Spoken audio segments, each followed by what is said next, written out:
What's the meaning of Boadicea?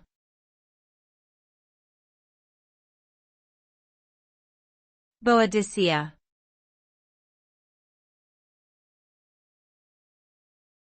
Boadicea.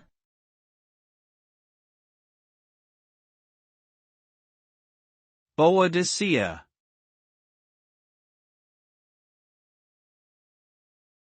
Boadicea.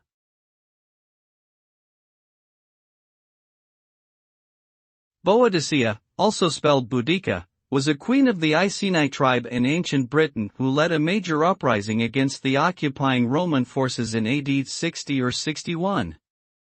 Her story has become legendary for her fierce determination and bravery in the face of oppression.